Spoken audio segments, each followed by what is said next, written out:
जहां ओवरलोडिंग, तेज रफ्तार वाहनों की निगरानी बेहद जरूरी है। सड़क सुरक्षा को लेकर परिवहन विभाग भी अब अहम भूमिका में है।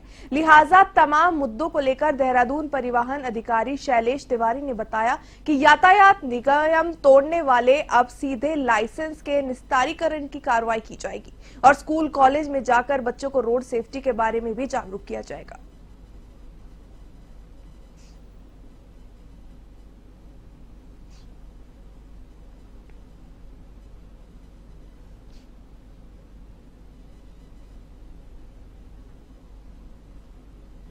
तो 2024 में भी हम लोगों ने बहुत कोशिश किया और कई अभियान चलाए, कई तरीके से अपने काम को उन्होंने इम्प्लीमेंट किया, लेकिन रोड एक्सीडेंट रोकने में हम लोग सफल नहीं हो पाए।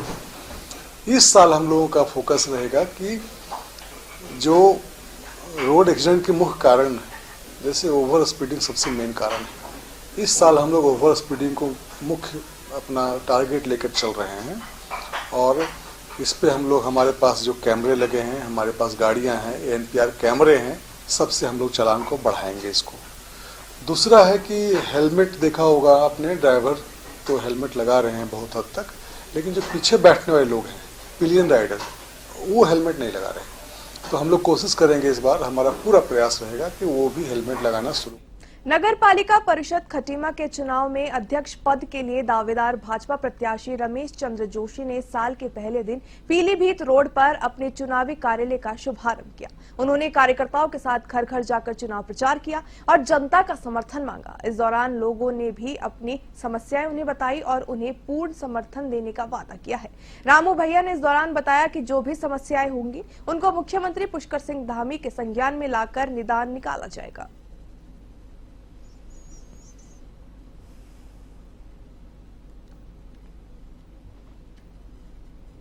आज उपस्थित भारतीय जनता पार्टी के ज्येष्ठ कार्यकर्ताओं का हार्दिक आभार प्रकट करना चाहूँगा कि उन्होंने इस शुभ अवसर पर आकर के मेरा उत्साह बढ़ाया, पार्टी का उत्साह बढ़ाया है। और जो मैं पहले भी कह चुका हूँ कि हमारी प्राथमिकता इस नगर पालिका क्षेत्र का सर्वांगीण विकास है, जो हम माननीय मुख्यमंत्री जी के माध्यम से इस खटीमा को सुंदर स्वच्छ खटीमा बनाने का पूरा भरसक।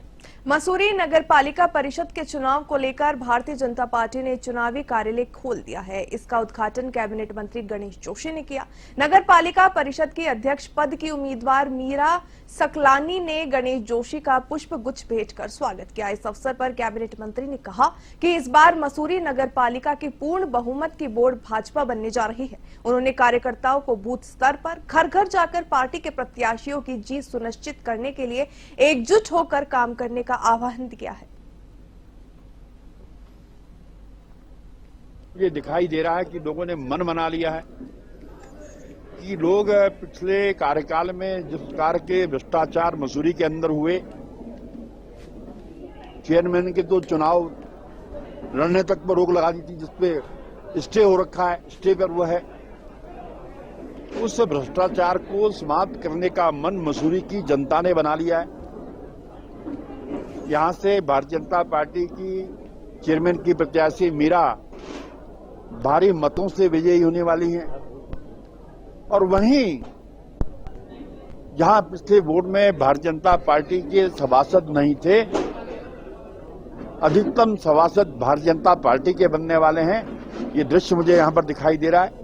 नववर्ष 2025 के पहले ही दिन लोहा घाट में बड़ा दुर्घटना हो गई। टनकपुर से लोहा घाट की ओर सीमेंट लेकर आ रहे कैंटर अक्कलधारे के पास अनियंत्रित होकर लोहा घाटी नदी में जा गिरा। दुर्घटना में वाहन चालक सहित एक अन्य युवक कैंटर में बुरी तरीके से फंस गए। पुलिस, फायर ब्रिगेड और एसडीआरएफ टीम मौके पर पहुंचकर फंसे लोगों को निकालने के लिए रेस्क्यू ऑपरेशन चला रही थी। सीमित संसाधनों और 3 घंटे की कड़ी मशक्कत के बाद दुर्घटना में घायल एक व्यक्ति को सुरक्षित बाहर निकाला गया, जबकि दूसरा वाहन चालक लापता चल रहा है, जिसकी तलाश जारी है।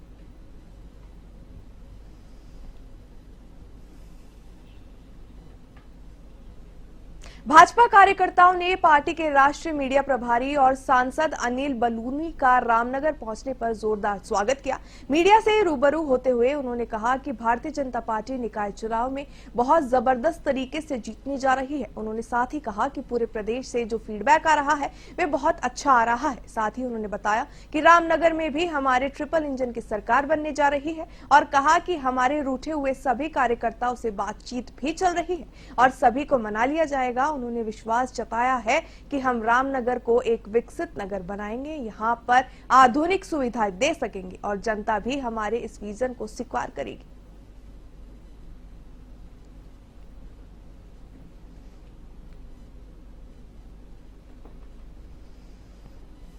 कि भारतीय जनता पार्टी जो निकाय चुनाव है इसमें बहुत जबरदस्त तरीके से जीतने वाली है।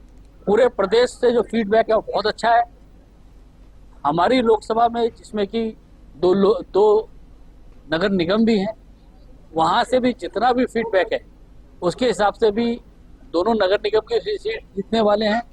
साथ ही रामनगर में भी जो हमारा ट्रिपल इंजन की सरकार है वो पूरी तरह से जीतने वाली है। रामनगर में भी हम लोग अच्छे खासे मतों का जीतेंगे। बीजेपी ने देहरादून नगर निगम के सभी वार्डों के लिए अपने प्रत्याशी घोषित कर दिए हैं। उसने इस बार मातृशक्ति और पर अधिक भरोसा जताया है। महिलाओं के लिए आरक्षित 34 सीटों के साथ साथ 10 सामान्य सीटों पर भी महिला प्रत्याशियों पर दांव खेला है। कुछ वार्डों में युवा और नए चेहरों को मैदान में उतारा। आरक्षण दे करके इतिहास रचने का काम किया। उसी प्रकार से राज्य में भी उत्तराखंड के, क्योंकि नगर निकाय के चुनाव है तो यहाँ पर भी संगठन ने महिलाओं को आगे बढ़ाने के लिए जो हमारी सीटें आरक्षित थी उनके अलावा जो अतिरिक्त टिकट देने का काम किया है। तो मुझे लगता है कि इससे हमारी महिलाएं और आगे बढ़ने का काम करेंगी। इस उत्तराखंड को चौमुखी और विकास देने का काम। प्रदेश का आबकारी विभाग इस वर्ष निर्धारित राजस्व लक्ष्य को आसानी से प्राप्त कर लेगा। सरकार ने आबकारी विभाग के लिए मौजूदा वित्तीय वर्ष के लिए 4,440 करोड़ रुपए का राजस्व लक्ष्य निर्धारित किया है। आबकारी आयुक्त हरिचंद्र सेमवाल ने बताया कि राजस्व लक्ष्य में पिछले साल के मुकाबले इस वर्ष 200 करोड़ रुपए ज्यादा रखे गए हैं। उन्होंने उम्मीद जताई है कि जल्द ही राजस्व लक्ष्य को प्राप्त कर लिया जाएगा।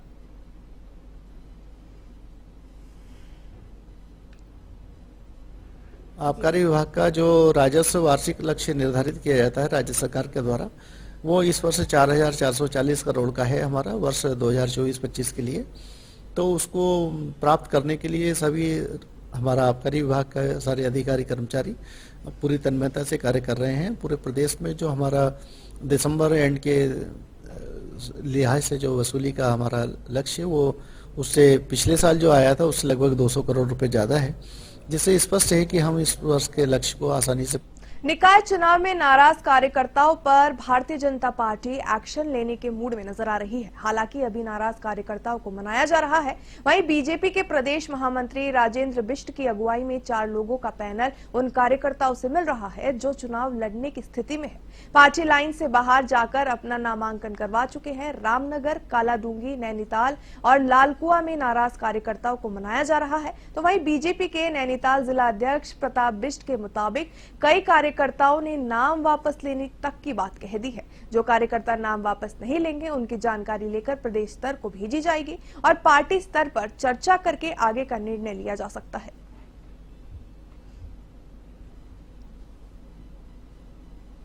इसके लिए जो कार्यकर्ता अति उत्साह में आ गए हैं और जिन्होंने अपना वहां पर आवेदन किया है तो उनके लिए एक यहाँ पर टोली बनाई गई है जिसमें कि राजेंद्र बिष्ट जी जो कि हमारे प्रदेश महामंत्री हैं वे प्रमुख हैं और उनके साथ 4 लोग और हैं।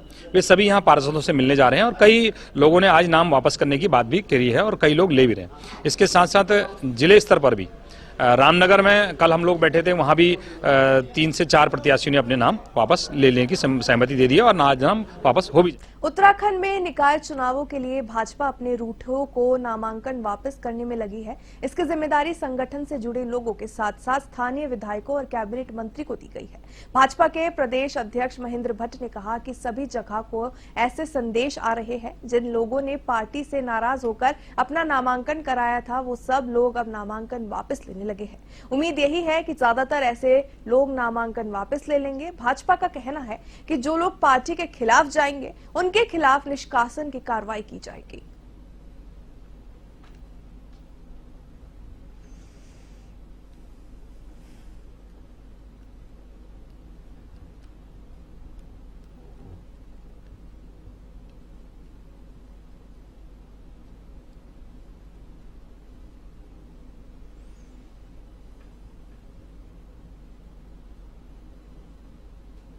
के बड़े बड़े नेता पूर्व में विधायक और वर्तमान विधायक भी हैं और वैसे प्रत्याशी को ला रहे हैं जिसके बाद 30 साल हो ही नहीं हो, 30 साल से अधिक उम्र चाहिए, तो ऐसे इस प्रकार के विषय हैं जिन विषयों के आधार पर नामांकन रद्द होते हैं। लेकिन नामांकन रद्द एक तार्किक पद्धति नियमावली के तहत ही होता है। इस प्रकार के आरोप लगाकर कांग्रेस उन लोगों को प्रत्याशी बनाना चाहती थी जो इसके योग्य नहीं थे। तो अयोग्यता के आधार पर, अयोग्यता का आता है जो नियमावली होती है उसके एक्ट के तहत, उसके तहत जो योग्य नहीं थे उनको रद्द हुआ है। नहीं तो कोर्ट सबके सम्मुख है, कोर्ट सबके लिए खुले हैं, कई बार का विषय आता है, लोग कोर्ट जाना चाहिए। प्रदेश के 100 नगर निकायों में 2 दिन की जांच के बाद 202 नामांकन रद्द कर दिए गए। आज प्रत्याशियों के लिए नाम वापसी का आखिरी दिन था। इसके बाद अंतिम सूची जारी हो जाएगी। 3 जनवरी को चुनाव चिन्ह का आवंटन भी हो जाएगा। इसी को लेकर भाजपा के प्रदेश अध्यक्ष महेंद्र भट्ट ने कहा कि भाजपा एक संगठित पार्टी है और उसके कार्यकर्ता भी पार्टी के सभी आदेशों का पालन करते हैं। अगर किसी भी कार्यकर्ता ने पार्टी उम्मीदवार के खिलाफ बगावत की तो उस पर आवश्यक कार्रवाई की जाएगी।